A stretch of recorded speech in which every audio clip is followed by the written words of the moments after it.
Hello, मेरा नाम धोनित पंचाल है, परमवीर अहमदाबाद से। ये कस्टमर है हमारे, इन्होंने अभी थोड़े टाइम पहले हीरो गाड़ी ली है अपने से। क्या नाम है सर जी आपका? मेरा नाम पटेल यश।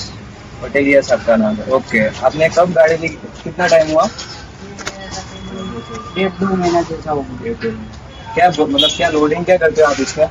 लोडिंग मिक्स में कोई भी। मिक्स में कोई भी लोड हो कोई सकता है। ओके। एंड मतलब कितने किलोमीटर चली है अभी तक गाड़ी?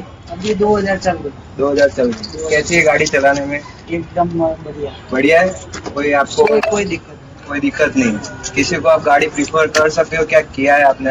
हाँ, वो भी बोल सकते हैं। सीटिंग अच्छी है, इंटीरियर सब अच्छा है। आपने किसी को गाड़ी प्रीफर किया है कि ये ले सकते हैं हाँ, गाड़ी है? एक दो को बोला था, आए थे, उन्होंने बोला था उत्तरायण के बाद शोरूम पे जाने वाले। આપણે ગાડીમાં લોડ કેટલો ભરો છો તમે? लोग तो टन 2 टन जो है એની આસપાસ। દોઢ બે ટન આપણે ગણીએ, બસ બરોબર। એવરેજ કેટલી આપણે 2 લોડ ટન ભરીએ તો 14-15 ની એવરેજ પકડે। 14-15 ની આવે? આરામ। કશો વાંધો નહીં। અને ગાડી લોડ થયા પછી કેવી રીતે ચાલવામાં સારી? ચાલવામાં કોઈ તકલીફ કોઈ તકલીફ નહીં આવતી? સેજ બી દબાતી નહીં, કોઈ બી તકલીફ નહીં। ઓકે, કઈ વાંધો નહીં। તમે ખુશ છો ને ગાડીથી? ખુશ ખુશ ખુશ।